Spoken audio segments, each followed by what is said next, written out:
clear. The most dangerous health profile in America does not belong to the person who looks sick. It belongs to the person who has been operating at the highest level of performance for so long that the body has learned to compensate in silence. Today, I am sitting with a man who has spent decades being the person everyone calls. We're going to talk about what that costs. Welcome to the Informed Choice Podcast, where natural healing meets practical truth. I'm Eni, the Naija Goddess, and this is where we simplify holistic wellness so you can stop guessing and start healing. So, today's guest has spent decades in one of the most high-stakes environments a person can inhabit. He rose through the ranks of law enforcement to command-level leadership, where the decisions you make are not merely about quarterly targets or client satisfaction scores. They're about lives, communities, and a county that depends on you to hold it together. He has led teams through crises, managed departments, built systems, and shown up day after day as the person others call on when everything is falling apart. What he represents goes far beyond a career. He represents an archetype that is everywhere in our lives. The person who never gets to say they're tired. The person who holds the room together because no one else will. The person who functions at a level most people never operate at and carries that responsibility without complaint, year after year. Today, we are not going to talk about his work in the conventional sense. We're going to talk about what kind of sustained high performance actually demands from the human body, what it looks like to take your own health seriously when the world has spent decades treating you like the person who handles everyone else's emergencies. Please welcome Captain Benjamin Henderson. Hey, Ben, how you doing? Hello, Ann. I'm well, and yourself? I'm great. I'm so glad you're here today. I'm so glad we're going to have this conversation. I'm excited. Okay. I'm excited and nervous at the same time. Don't be nervous. You nervous? Absolutely. I'm comfortable in my profession, but this is different. Okay. Well, Yeah. I'm sure you're going to shine. I have no doubt. Well, before we get into all the questions, tell the people exactly who you are, what you do, like walk us through your career, your role, so that the listeners understand the world you operate in. Okay. Again, my name is Ben Henderson. Now, currently, it's Captain Henderson, and I work with the Gaston County Sheriff's Office. I guess I started my career working in the jail, which was very interesting. But I would encourage anyone wanting to get in law enforcement, if you can work in the jail, you can survive in the streets. So I worked in the jail for 5 years, but in between, I started as a detention officer. Did that for about 3 years, and I said I wanted to go further. I liked it. Detention officer? Detention officers, they maintain the jail, the inmates, make sure the inmates are safe, get to their various spaces throughout the courthouse and back and forth. Inside the jail, and get them back and forth, the inmates to the courthouse, to medical, things of that nature, feed them, make sure they're safe as well, because, we are actually serving inmates. We're there to protect them as well. So I did that for about 3 years, and I decided I wanted to go to rookie school, which is basic law enforcement training. Okay. And that takes about 6 to 7 months. Where, you do the running, physical activity, learn how to shoot. If you don't know how to shoot, you do the driving courses, and it's a pretty tough situation to go through it. So I got through that, went back to the jail for 2 years, then I went to the courthouse. That's a lot. Yeah. So served about 5 years in the courts. Then I got a wild hair and decided I wanted to go police the streets, the mean streets of Belmont, North Carolina. Okay.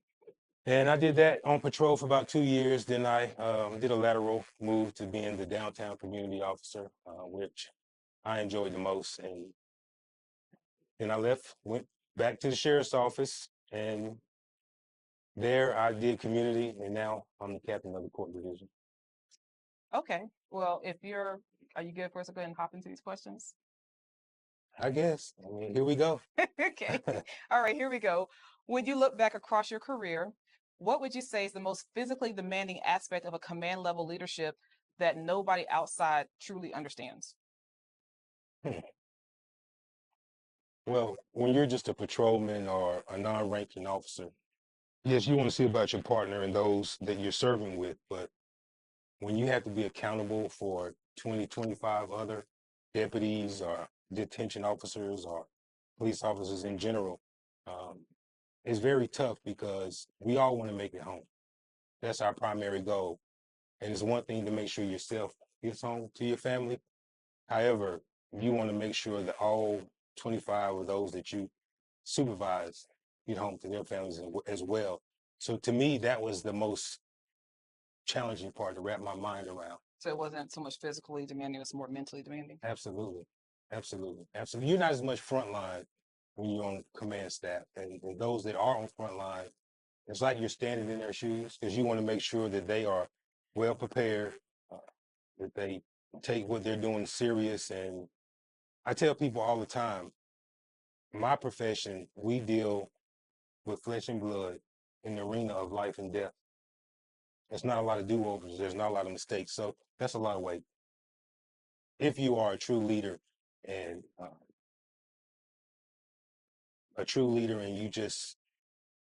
you're passionate about law enforcement, but then when you build relationships with your staff and you begin to actually care about them and you literally become brothers and sisters, you spend a lot of time together. That makes a lot of sense, and I think that's quite heavy. But I also think from a physical aspect, because I have families in law enforcement too, like just the weight of the belt and the uniform, wearing that day in, day out, whether you're in leadership or not. Like, can you speak to that some? Day after day, year after year, how that affects the body? Yeah, I don't know the exact poundage, I but believe it's 35 pounds. I looked it up for, really, yeah. that's what a good hostess or interviewer or whatever, they would do that. Yeah, it wears on the body. It's not comfortable, and it's pulling on your back, and it's got to be working on your joints. It gets a little aggravating at times, And that especially was just the weight of the belt, because then you also have on like a bulletproof vest sometimes, and then cameras and what's all the stuff that you all wear. I mean, your duty belt, I call it my utility belt, a superhero on my superhero man stuff. I mean, you got a gun. That gun easily, with ammunition can easily weigh, depends on type of firearm that you have, anywhere from 5 to 8 pounds. You got handcuffs, they're metal, you got pepper spray, you got a taser, you got extra magazines that you're carrying. You may have a first aid kit on you. It adds up. Yeah. Yeah, it adds up. Day after day, year after year. I mean, but you get past, Compound effect. yeah, but you get past it because those are your tools. Those are the things that not only keep you alive, but keeps the public alive. So it's a sacrifice. Definitely a sacrifice. We're going to definitely dive into that. You have been a person everyone calls for decades. How has there ever been a moment where you genuinely had to ask yourself, who do you call? Yeah, well, this is the thing, Annie. We're police officers 24/7. I mean, but just like I'm sitting here, I look like the average Joe. I'm in my plain clothes. I'm just as much a civilian as everyone else. And so you don't look to anyone else because you're him or her, and so you're so trained and you're so conditioned that you're ready at all times. You often never relax. I think that's where, if you're going to call on someone, I think that's when those that care about you, who believe in you, they're the ones that keep you lifted up and keep you encouraged. I mean, that's just the mindset that you have. That's your mindset. So your mindset is really, you don't call on anybody. You don't feel like there's anybody you would call. No. You think that's healthy? Just out of curiosity. Well, of course, you got your partners, you got your backup of this and that, but when you face to face with life and death situations, you got to make it happen. And that's what we do as law enforcement officers. We make it happen. I mean, retreat is not an option. You get it done, and you do it to the best of your abilities, and you rely on your training, you rely on your passion, and you also rely on your fear because it sharpens the senses. I think if you ever get to the point where you're not afraid of anything, that's the most dangerous place you can be in. So when fear comes upon me, I've learned how to channel it to make it a positive. That's powerful. Okay, well, at the level you operate, decision fatigue might become quite real. By the end of a high pressure stretch, what does it feel like from the inside? How do you know when you're running on empty or running low? If you're truly passionate about this craft of law enforcement, you do it on a daily basis, for me personally, I love helping people. I love solving problems. I love making people feel safe. You know, I feed off of that. But when I find myself to be aggravated and frustrated and my buttons are easily pushed, that's when I know I'm getting a little weary. I'm getting a little tired. And the key for, I think, law enforcement is when you have self-awareness and you can self-reflect and process that. That's when you tap yourself on the shoulder and say, hey, I need a minute here. I need to, step out of the role so that I can get myself where I'm operating in my highest capacity to keep me safe as well as others. Yeah. So that's your personal barometer, or do you think that's what people in your line of work do in general? I mean, that's my personal. I mean, the uniform doesn't make me in. I've been in this career, close to 20 years, and I've never lost who I am. I have never lost who Ben is. I didn't get here just solely. Um, I mean, the information and the training, trust me, is great.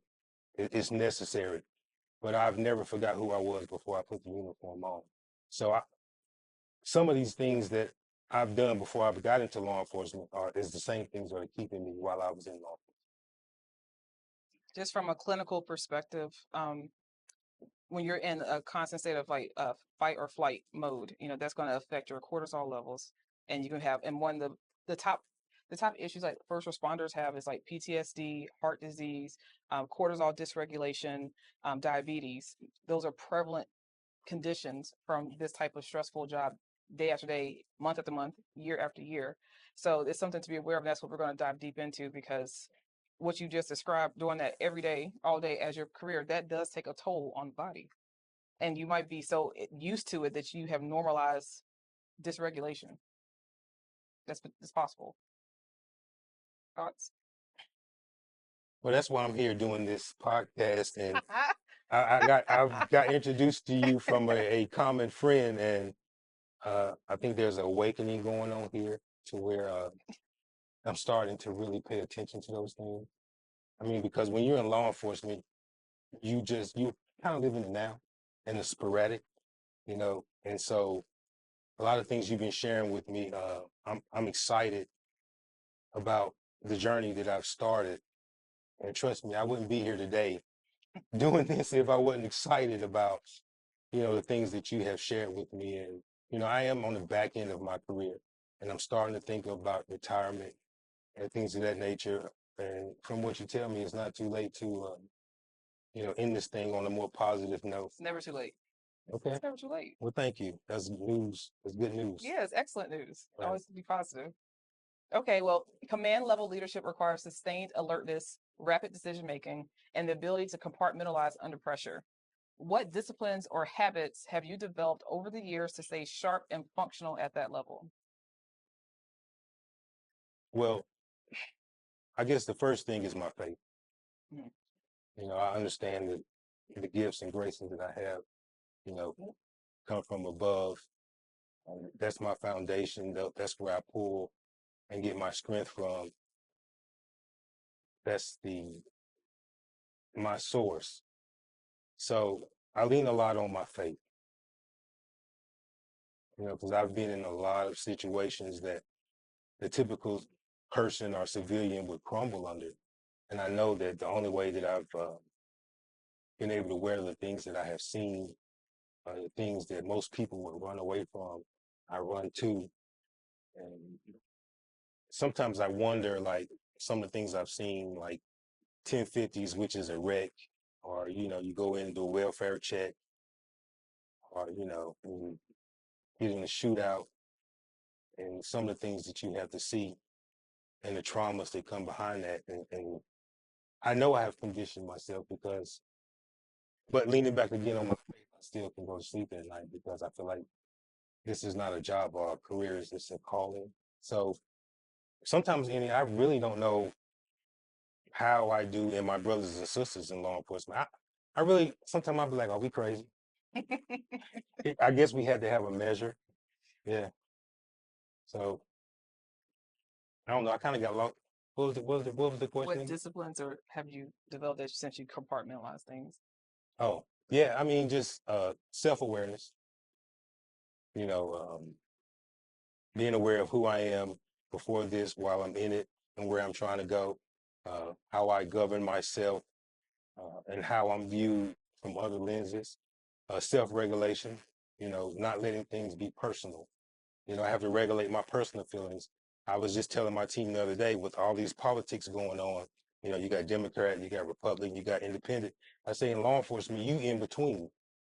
We really almost don't have an opportunity to choose a side, because whatever beef or situation going on, if there's any kind of public unrest, law enforcement is always in the middle. Um, Self motivation. I try to motivate myself, encourage myself, encourage those that are under my leadership, trying to be positive, just keeping an eye on the prize and why we're here, and just having good social skills. I think social skills is the biggest thing. My greatest tool and weapon is, like what they say, the pink tornado, the tongue. The pink tornado. Okay, that's a You new know, one. I always pull something out my bag, Annie. That's a But new one. but how you talk to people, how you treat people, having good social skills, understand, being empathetic and being patient. That's a de-escalating tool and tactic that comes in handy, I'm sure. Oh yeah, oh yeah. So those are some of the things. I call it arms. Self-awareness, self-regulation, motivation, empathy, and social skills. I know that's not how you say it, spell arms, I was like, but what I'm doing is wrapping my arms around myself. It's okay, close enough. okay, I get you. Yeah. Okay, all right, I'm tracking with the habits But and disciplines you've developed. that's a law enforcement term. I'm tracking. Okay, Annie, we're gonna get you in a uniform next. Is that law enforcement? Yeah, I'm Oh, tracking. I I'm didn't know tracking. I stole that. I was Yeah, unaware. I copied. Go. See you. Okay, all right. The culture of high stakes service has historically rewarded those who push through without complaint.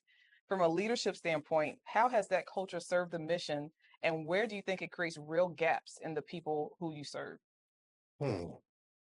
Oftentimes, when we're in the community, you Yes, and that does us good, and it really charges you as a law enforcement officer, and it's appreciated, But sometimes it's funny, in today's society, people back the blue until we come in for you, that's for sure. you know. But it does do you good when people do appreciate and take the time to acknowledge what you do, and the fact that you're putting your life on the line, and you're leaving your family not knowing if you're going to return. Society is interesting piece of work, but again, if you're passionate about what you do, you block out that noise. You block it out. So that was a tough question. Is it tough? Yeah, it was a tough one. Okay, here's a little bit of an easier one that I think. Well, wait a minute. Can I speak on the challenge Of course. of that? And I think if I was tracking the question appropriately, um, basically how the community views us is what we do, is pretty much what it is. I know when I first got into law enforcement, and I was working as a detention officer, and one of the things that kind of almost knocked me off of the tracks was, and this is kind of difficult to put out there, but it's a real thing, being a Black officer. Um, in our community, uh, inside the jail, I was called and I don't like using this term, but a in. I'm sure everybody, you're getting the same smoke from your own. It's one of those things when you get home and take your boots off, you have to sit there and say, what am I doing? How did that affect you, and how did you respond when those names were hurled at you? Well, that takes me back to who I was before I put the uniform on and put it in my heart. I'm an unbothered person. I mean, don't talk me to death, type mentality and attitude. So it did make me stop and think, but It didn't penetrate. if you're that sensitive, and It's the wrong line of work. absolutely, Absolutely. So, but it was quite a space. And so that's where the prior question about how you keep yourself in due bounds and keep yourself focused and structures, I wrap myself in my own arms. I hold myself with that self-awareness, self-regulation. You know, I motivate myself, you know, I use empathy and I use the social skills. So those principles kept me even in a moment like that. Now, do you feel you're unique in that, or do you feel like most officers take that approach? Because you can hear a lot of, let's say, feedback that maybe most officers do not employ empathy or come in with proper de-escalation tactics as their go-to. Do you feel like that is the norm, or is that a misrepresentation that the general public has? It's an officer by officer basis. I mean, you know, you More like in a percentage collective. Like, do you say 80% are good, 90% are good, 98% are good? It's just 2% that the bad rep is based upon, or what are your thoughts? you know what? Just I have to go with the 2%. You know, but 2% are bad apples. yeah, yeah. I mean, but understand the machine. Just like you looking at a Wendy's commercial, KFC commercial, a Pizza Hut commercial, it's a machine. So what's going to get the most publicity? The negative officers. You know, I mean, and before I became an officer, bad news traveled faster than good news. You know, That's in general. yeah, yeah. So few bad apples make it bad for us, which drives me even more not to be that individual. That's important. So you make high stakes decisions under pressure every day. Have you noticed a relationship between how well you have eaten, how well you have slept, and the quality of the calls you're able to make? Can you actually feel that difference if you're paying attention to it? It's terrible. It's terrible. I mean, In it's what context, sir? you get into your day, and if you're not doing any kind of this is like in the jail. If you don't have the sense to prep your lunch and you're thinking about healthy eating, when I first got into law enforcement, you know, you work night shift, graveyard shift. Yep. So that already is throwing your natural, I don't even know the term. What's the term? Your natural. Circadian rhythms. I'll celebrate any right now. Your circadian rhythms. See, I learned something. Um, everything got thrown off, and I just wasn't that individual that was going to fix some lunch and do this and that. So I'm just whatever. I'm going to Pushing through. pushing through. I got a family to feed, and the bottom line is I need to take care of my family. You know, so you're eating at night and you get bored because the inmates were asleep. So what do we do a lot of times when we get bored? Snack Right, on not good things. right. So I was just not conscious at that time about healthy eating and anything of that nature. So I was just kind of winging it, and I gained a lot of weight working night shifts.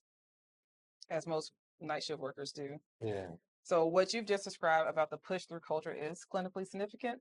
When the body is operating under chronic sympathetic activation, meaning like the nervous system is in a constant state of high alert, it begins to borrow from systems that it was not designed to deplete. Okay, so testosterone drops, thyroid function slows down, your gut microbiome shifts because the blood is being redirected away from digestion.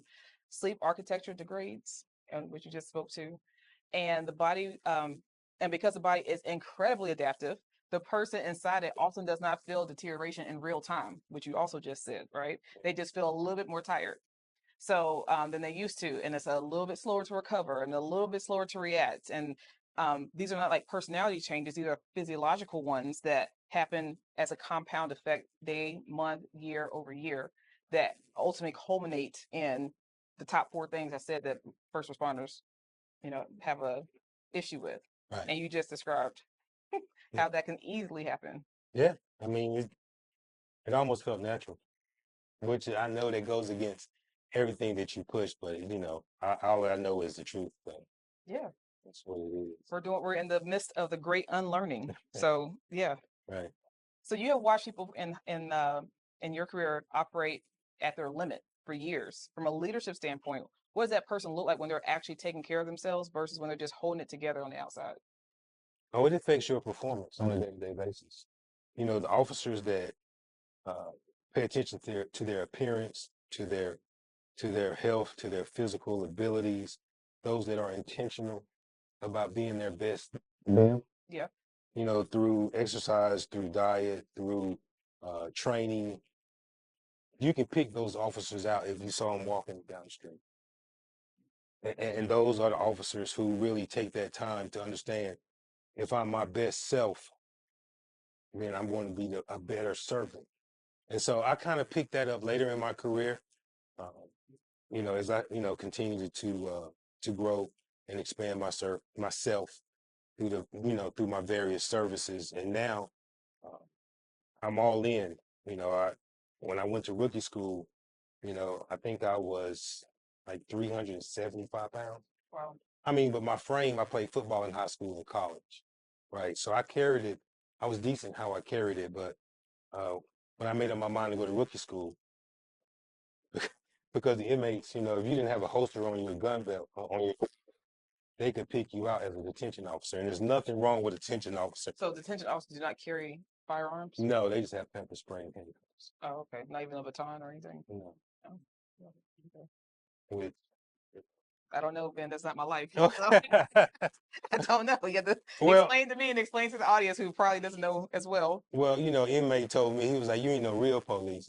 And you know the truth about it, he was right. Because I only enforcement I could do was inside the jail. But it pushed me to go to rookie school, and the inmate don't even encourage me, because I was like 375. There's an assessment before you even get sent.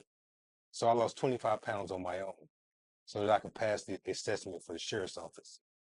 And then when I got in rookie school, I lost another 50 pounds. So I was at 300 pounds. And I was kind of the old head, because I got into this career kind of a little later in my life. But that's, law enforcement kind of has saved my life. In what way? Well, just adding the physical activity. I mean, I knew how to lift weights. I knew how, you know, to be strong and get it done playing football. But, you know, I kind of lost that. But I reverted back to it. And even now, you know, I picked up me some sea moss, and now I got me some protein shakes from this gentle lady. From the Naija Goddess. There it is. And so I'm adding that, you know, and I think I'm gonna keep on this journey. It's, again, I'm right here and out of my element completely. Well, kind of speaking about food, the food environment inside most high demanding institutions are not designed for the kind of support, the kind of performance those institutions actually demand. So, from your experience, what does that actually look like day to day? Listen, law enforcement, get it done. If you personally do not invest in your health and your nutrition, and we hear in the training, we hear about heart problems, back problems from the duty belts. We hear it. We have in-service every year that we have to take, and we know it. And sometimes we, as human beings, we can be very stubborn.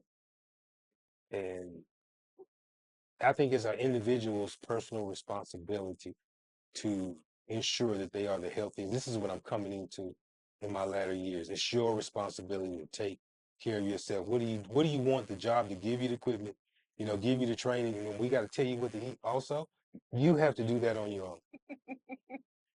That's how I'm talking to myself. And Okay. yeah, that's what I'm So doing you're now. telling yourself that. So what is the food environment like in your world?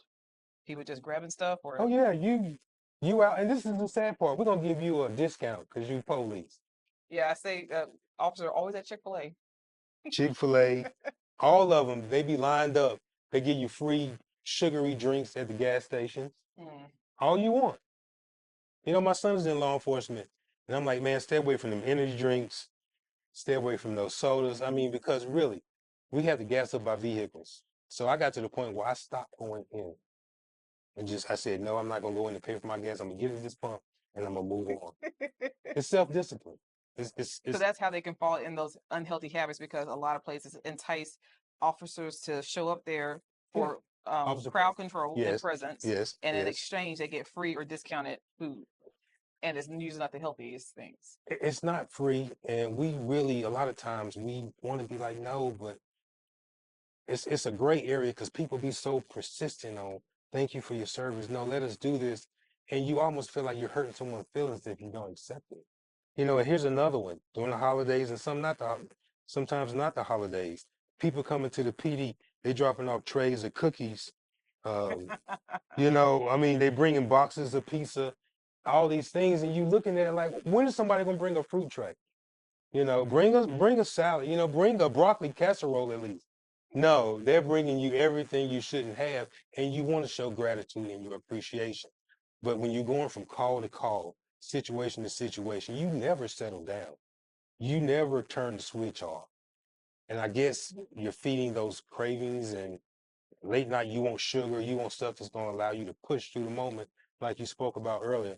But there's no real industry set up for officer health, if you don't do it yourself.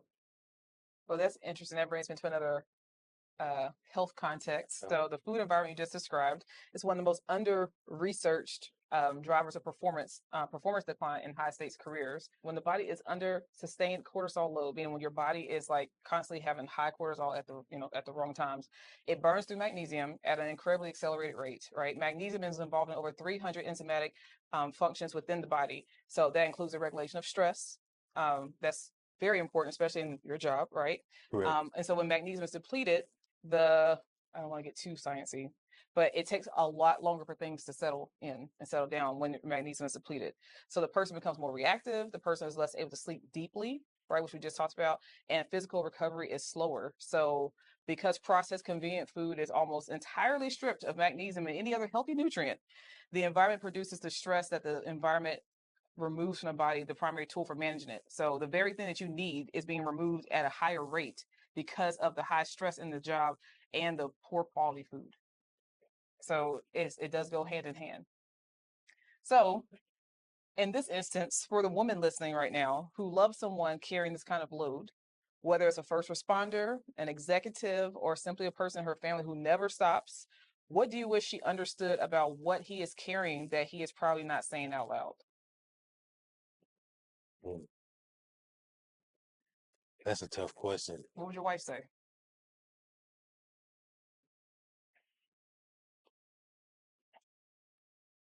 Well, first of all, she's very supportive of me. She understands me. She knows how I move, and my makeup, and the different buttons to push and not to push.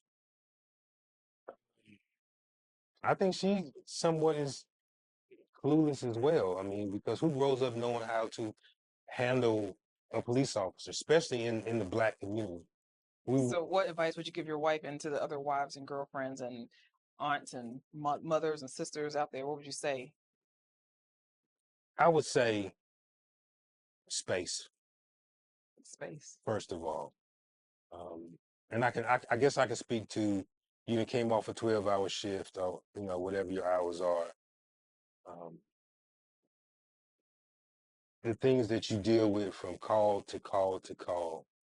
And then when you finally pull up in the driveway and you come out, you don't want to share what your day was like because you don't want your spouse to fear you leaving tomorrow.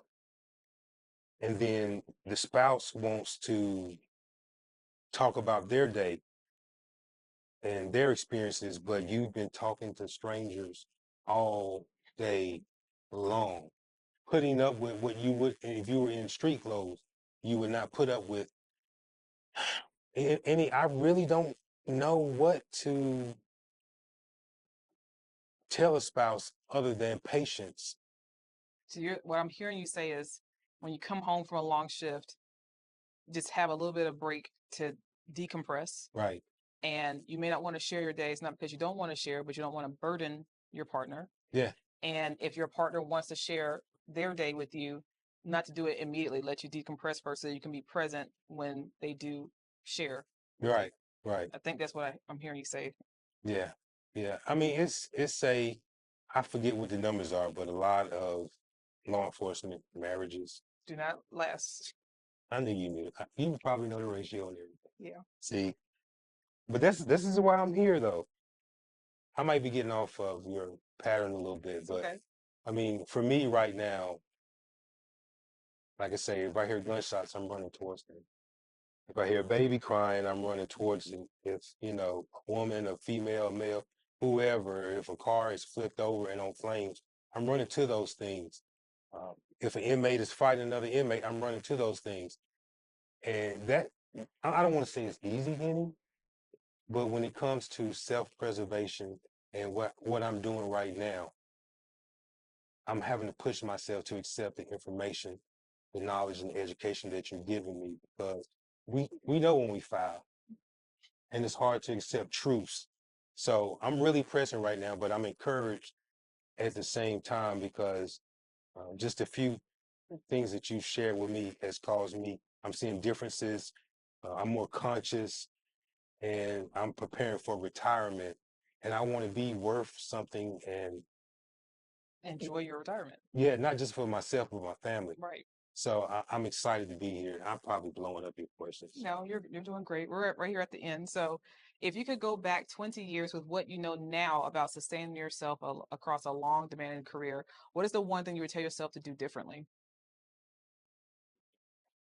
That's easy. Invest in myself more so than in equipment. Explain. You can put $100 on this table. Mm-hmm. No, let's say 1,000. Mm-hmm.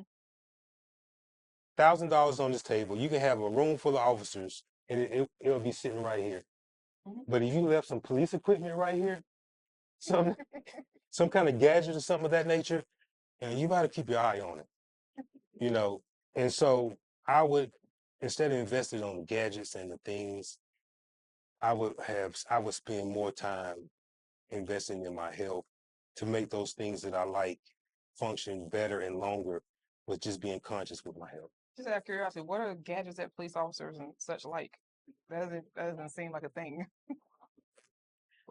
Simple things like an extended handcuff key, not the little one that you see on TV. You know, it's kind of quirky, but you know, a certain type of holster. You know, Or a gun. yeah, yeah, absolutely. It's a totally different world than my thoughts. We love our equipment, but they're our tools. They're the things that help us stay safe. So, Okay. yeah.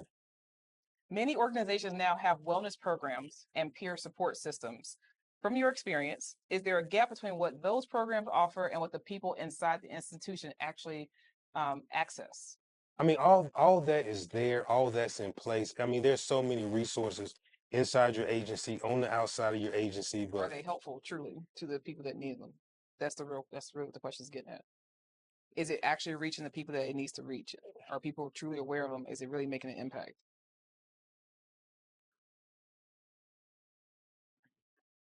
I'm hearing a long delay. I mean, what they say, you can lead them to the water, but you can't make people drink. Okay. I mean, I think there are tools and things in place, but I mean, what they call it, big pharma or the machine. You know, I think your agencies and the community, they care about us, but at the end of the day, keep my house safe, keep crime away from me. As long as you're doing that, be good. Does the community really dig deep enough to say, hey, how is this guy's mental health? Mm-hmm. How is this guy's diet, you know, his heart condition? I don't know any, but I can speak to my 20 plus years in the field. Ain't nobody sit me down in the office and be like, yo, man, you need to drop some pounds, you need to eat better, you know, things of that nature. It was, did you meet standards and quotas and are you getting the job done? That's what the emphasis is. So again, Now your personal health. right, right. I mean, it's all there. I mean, you know, we got the posters in the break room, and you know, Posters. Okay. Okay. I'm just saying, I'll just leave it there. So you still operate at a high level. So what's the one thing you think you've actually done right that has made a difference for you personally? kept my family first and kept my faith first. That is my motivator, and that's my motivation and my strongest asset. And then from a little boy, I never wanted to see anybody hurt, and so As long as that ain't going down, I feel like I have succeeded in my goal. But now, being in the administration, I want to do for the new and upcoming officers. I want to give them what I didn't do. That's my primary goal, is educating people. I mean, I go in our break room now, and I walk in with a protein shake, and they be like, "Captain, what's for lunch?" And I say, "This is my lunch," and they looking like, but I feel like I can show you better than I can tell you. That's right. Yeah, so That's powerful. Well, every guest that comes on the podcast, I always ask them the same ending question. If you could tell the listeners to make one more informed choice this week, just one, what would that be? you over everything. If you're not in a good place mentally, physically, spiritually, with health, what good are you to anybody else? You over everything. That's my advice. Even though we share ourselves with those that we love in our careers and in our recreation, even in our folly, you over everything. You are no good to anyone if you're not healthy, in a healthy space. And so that's my goal now. It might get your head cut off, and I don't mean that literally. But if you interrupted my peace in me at this ripe age of 52, I just don't have the energy. So you over everything. Oh, that's awesome. Well, before we close this segment and go into our herbal spotlight and cooking segment, please tell people where they can find you and connect with your work. Well, currently right now I'm at the Gaston County Sheriff's Office in Gastonia, North Carolina. Martin Luther King Drive, not hard to find. I'm there Monday through Friday, 8 to 5. Not hard to find at all. You say my name in Gastonia, a lot of people pretty much know. If they don't know, they know somebody. But that's pretty much it. I'm there Monday through Friday. Thank you so much. Ben, we'll be right back with our herbal spotlight. So we normally do an herbal spotlight every episode, but this time we're going to do a mineral spotlight. And it's one of my products, which is magnesium spray. It's a transdermal magnesium spray that when you spray it on your skin, it absorbs through the skin, hence transdermal, and it helps you have a more deep restorative sleep. And why this is really important for first responders like yourself, Benjamin, is because like we talk about the high cortisol levels, right? And when you have dysregulated cortisol, you deplete magnesium at an even more increased rate. So making sure that you're eating magnesium-rich foods and supplementing with something like this is really, really important. And so I believe you've tried it recently and you felt the difference. You want to speak to that? Yeah, I was tripping, Annie, but just knowing my pattern and I pay attention to my pattern. And the first night, I noticed the difference, and I didn't even want to call you and tell you, it works. It works. And so I was like, well, let me do it a second night. It's legit. It's legit. Oh, you didn't tell me about night 2, so it worked. Yeah, it did. It did. I almost missed the gym this morning. I did. Because you have to go to bed early enough so you can get enough hours of quality sleep and not try to squeeze in just 4 or 5 hours. I'm working on it. Okay. As long as you're on the right path. Okay, so now we're going to go into our cooking segment. And as you know, or maybe you don't know, we always try to relate our dish to what we've talked about. So we talked about the cortisol dysregulation. We talked about the magnesium depletion. We talked about the need for just healthy food options for first responders. Okay. So I came up with a dish that I just created in my head 2 days ago, and it's going to be a Naija chili. So it's going to be a Nigerian-inspired chili. So have our pan preheating here. Maybe a little bit too much preheat. And the basis of anything Naija is our holy quadrant. So we have here a mix of fresh tomatoes, because we're in tomato season now.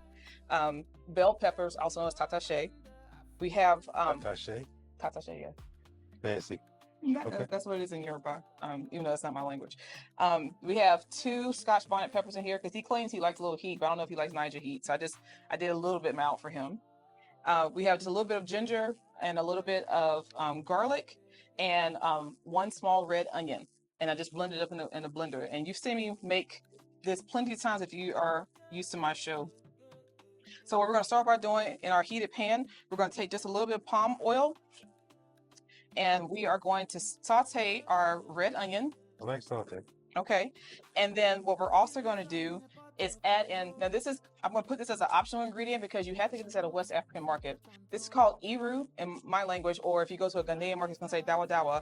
It is fermented locust beans. So this fermented element adds the umami that you would kind of get from like meat to the dish, and we add it to lots of our dishes. It's something that if you don't have it there in the background, it's not like a pungent forward flavor. It adds a depth of flavor. It adds a unctuousness, Right. but it has a very distinct smell. It's different. It's different, right? Yeah. It's different. Doesn't stink, but it's just very unique. Some students in the past told me it smells like a mixture of chocolate and cheese and feet. That's what they told me.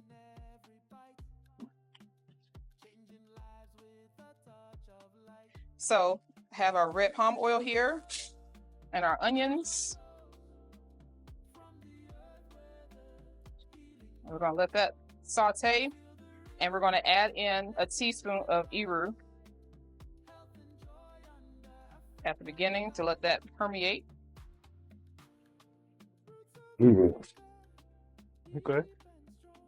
And we have in Charlotte, we have so many African markets, and even in Gaston, there's a Ghanaian market. So it's all very close. Support your local West African markets or African markets, period. We're gonna let those become translucent. And while that's hanging out, put my gloves on.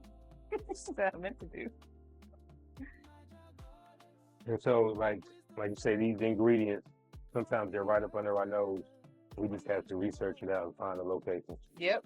And if you live in a place where you don't have access to a West African market, you can get on Amazon. You can actually order it through like Compare Foods and Walmart as well. So they'll ship it. So no excuses.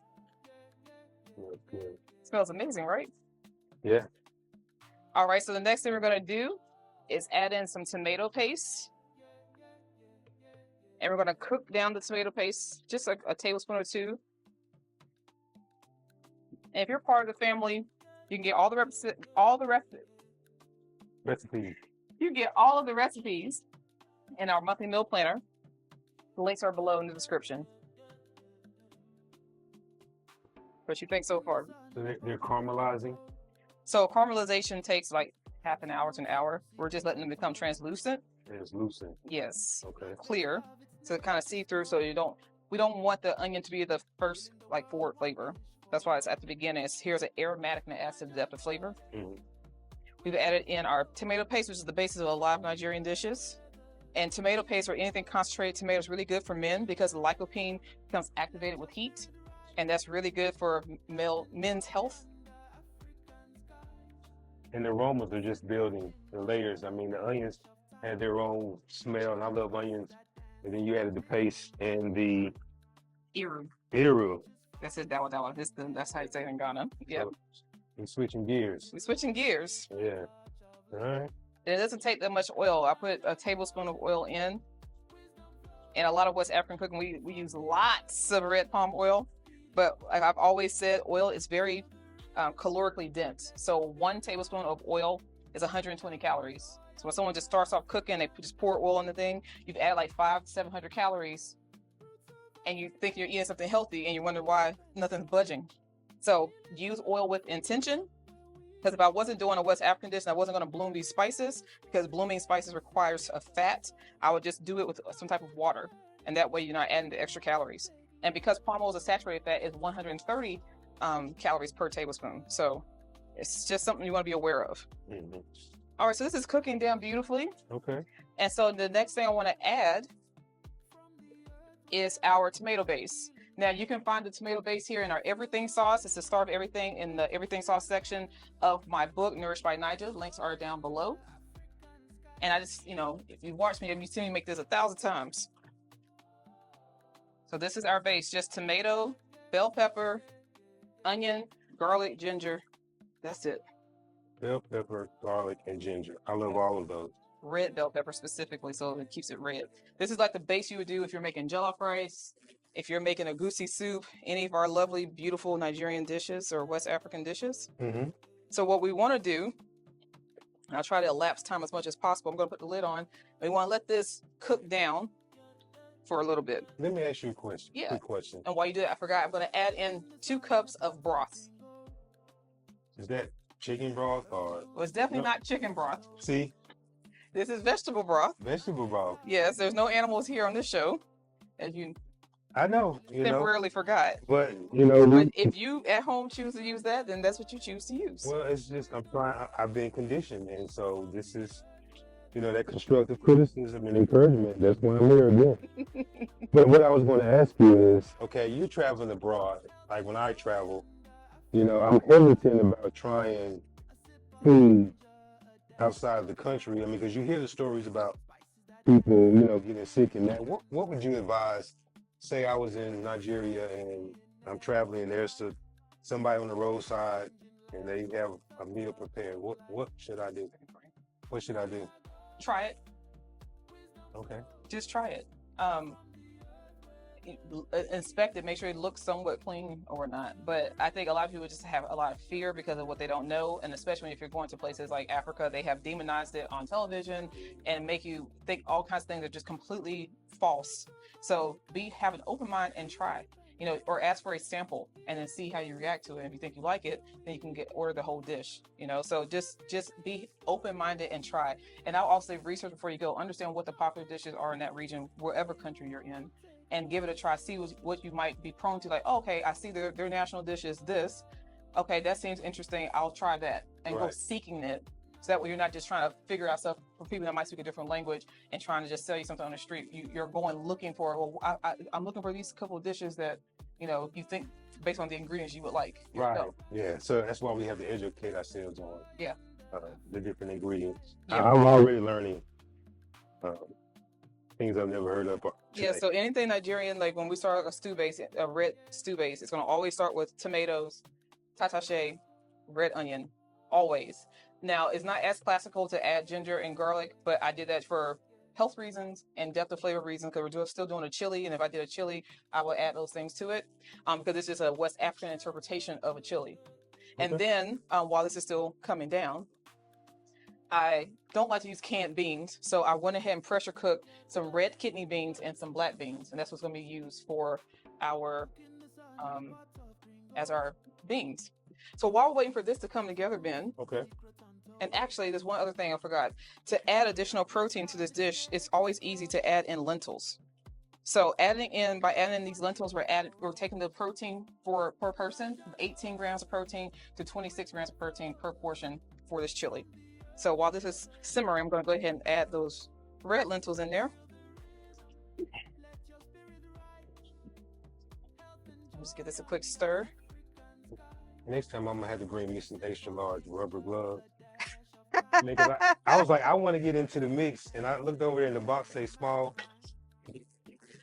I'm a tall, voluptuous girl, but I have very small hands, so I wear small gloves. If I'm lucky enough to be invited again, I'll bring some of my extra large. I'll have some man-sized gloves for you next time. So while that is simmering, doing its thing, we have this segment called a rapid fire segment, so people can get to know you better. So that we're not just sitting here waiting for something to boil, okay? So what's going to happen, you're going to just answer the first thing that comes to mind, okay? Rapid fire. Rapid fire. All right. Morning person or night owl? Morning person. What does your ideal day off actually look like? No plans. Just no plans? No agenda, nothing. So I don't have to think about anything. That's my ideal day off. Okay. The meal that makes you feel like yourself again after a hard week? Pinto beans and cornbread. He was supposed to say Naija chili. No, I'm just kidding. I'm just kidding. I mean, I'm a simple guy, but yeah. You haven't tasted it yet, so you don't know. I'm going to let you know, though. I'm going to let you know. I know. I want your honest opinion. Right. Okay. The one thing people always get wrong about you when they first meet you. That I'm mean mugging them. Oh, because he does mean mug. Yeah. Okay. What does a good day smell like to you? Rain. Oh, why? Rain slows down everything, especially in my career. So when it rains, it slows people down. A lot of people don't come outside. And, you know, I'm a kind of a still person, and I just like the sound and the smell of rain. I like that. Yeah. The last thing that genuinely made you laugh out loud. Wow, it's supposed to be rapid fire, but I need to laugh more, don't I? Can't remember. Laughing's good for the soul. Well, one of my deputies was praying this morning before our briefing, and he has a real strong, raspy voice. I said, man, you're going to make God nervous. And I just busted out laughing, so that was it. That's a good one. Yeah. Okay. The one thing you do every single day that has nothing to do with work. This one's going to get me in trouble, but a cup of coffee. Okay. If you were not in law enforcement, what career would you have built? Elaborate. I love just the quietness of art. I love the creation of taking nothing to something, you know, art, you know, just creativity of art and building something. I've probably been an artist or an art teacher. Weren't you an art major? Yeah. Yeah, that sounds like that's been up your alley. Yeah. What was your specialty? Watercolor and pencil. I love watercolor and pencil. Yeah, that's so impressive. The book, film, or conversation that changed how you see the world? Probably Malcolm X. His book or the movie? Film. Okay. The movie. Why? It had a lot of historical figures, a lot of strong men, and I'm always with the underdog. I love the underdog and see glimpses of Malcolm and glimpses of Dr. King, and to see how they were able to build and just the power that it showed when I think they were somewhere in the movie and Denzel, you know, he did a gesture and it made, that was my scene, and how it made, you know, others feel nervous. That kind of changed my life. Okay. Yeah. That's powerful. And last rapid fire, and we'll get back to the food. What do you want other people, or what do you want people to remember about you when this career is over? That I gave them everything. You know, that I gave everything that I had and didn't leave anything on the table. I'm satisfied after that. You know, I mean, it matters what people think of me, but it don't, because I know I can give them everything. Yeah. Okay. Well, that's awesome. So we've been letting this boil for a little bit. Excuse me.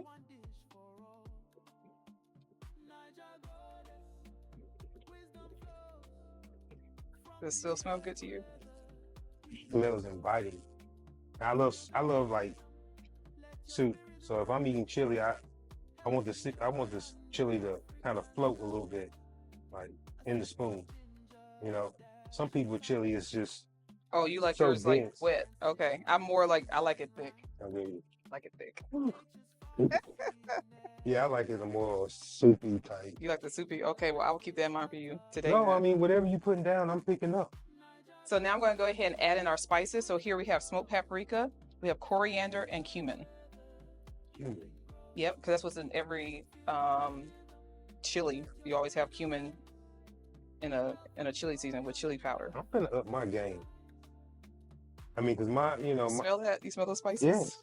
My chili it's good to me now, but I'm gonna hurt them.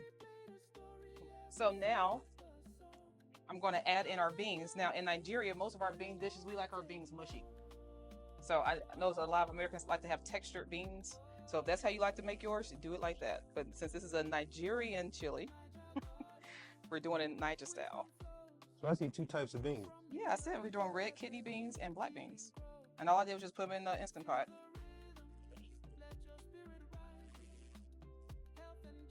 So if I enjoy a pinto bean. Yeah, use a pinto bean.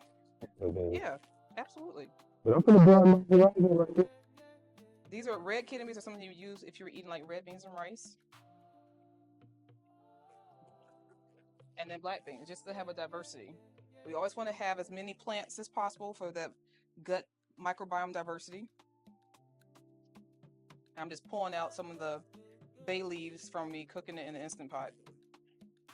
Cut it in half is white inside, so Most beans are.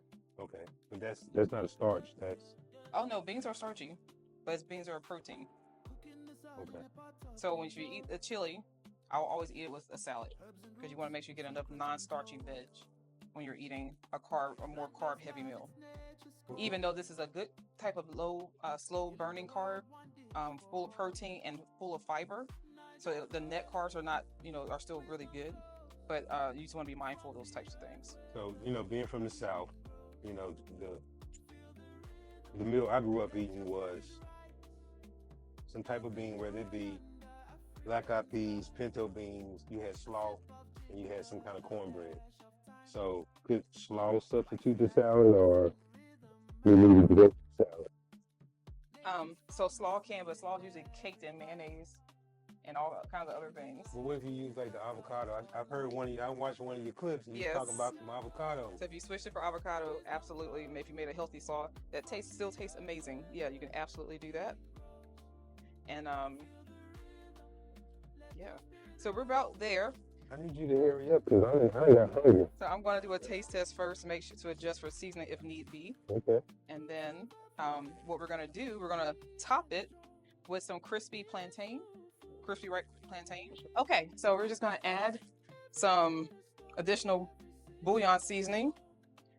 And see, the thing about me, Annie, like, I'm not the type of person that can, eat it one day and the next day. I got to eat something different. No, I can go 3 days on the same pot. Now you speak my language. I'm the same way. Yeah, it was good. With my thing. I think we are there. So I'm going to turn this off and I'm going to get him. So for me, I will let this condense down and get thick. Mm-hmm. But since you like yours a little soupy, we're going to roll with it like this. And here's what we're going to do. What are we going to do, Dave? For your taste test. I don't see no Tupperware. Oh, I have a Tupperware for you. Okay. That's part of being on the show. If you like the dish, that is my thank you to you for blessing the audience with your talent and experience. So what we're going to do, we're going to add some freshly chopped cilantro. You always got to add something green. Well, we eat with our eyes also, right? That's true too. And we're going to put, so this is West African nutmeg called calabash nutmeg. So we're going to do a light sprinkle of that just to add more West African flair to our dish. Nutmeg. Not regular nutmeg. African nutmeg. Let me see. West African. West African nutmeg. Yep.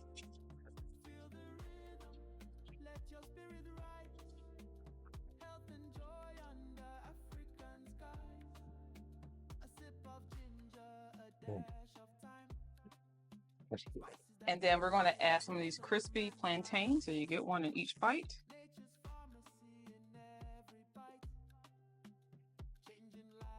There you go, sir. Nice. So now we're going to do your official taste test. You're taking me back to when I came to the restaurant and got the fried mushrooms. That was the beginning of my journey, and You've been with me for a minute. I was outdone. So I got high expectations. Uh-oh. See what it do. Okay. Captain Ben, you're on air taste test.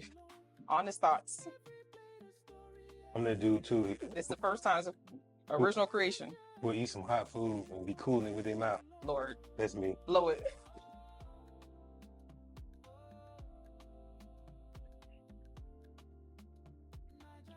Gotta go in there again. Make sure. Mm-hmm. I'm supposed to tell you what I think. Yes, sir. Okay. Let the people I'm know. gonna let them know one more time.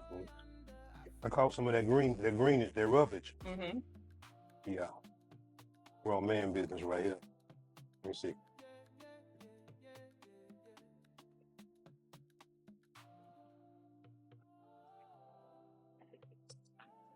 You got the people waiting for you. They ain't going nowhere.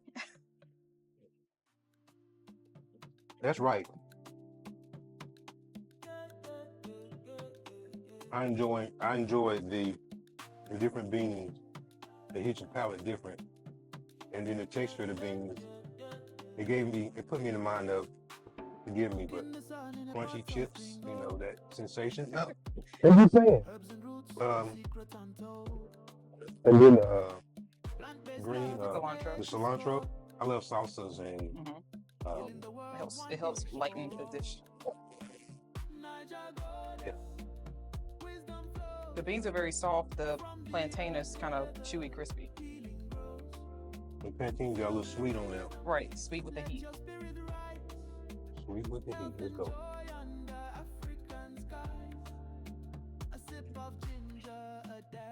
That recipe is in the book?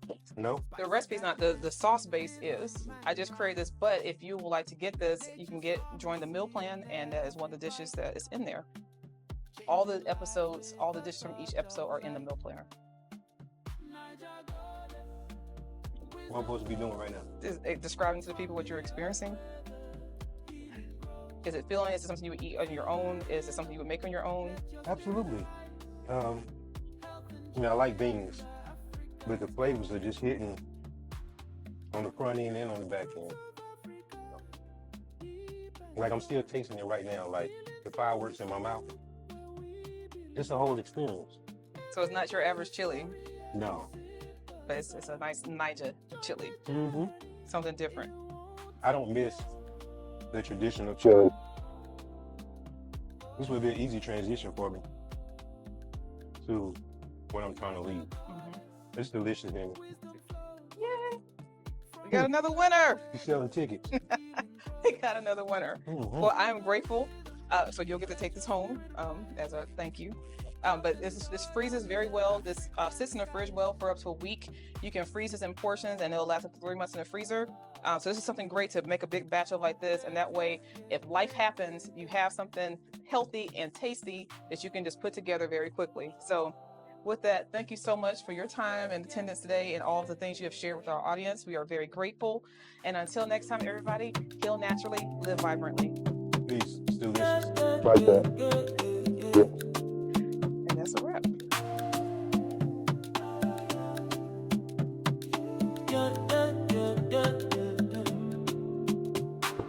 Cooking the sun in a pot of gringo.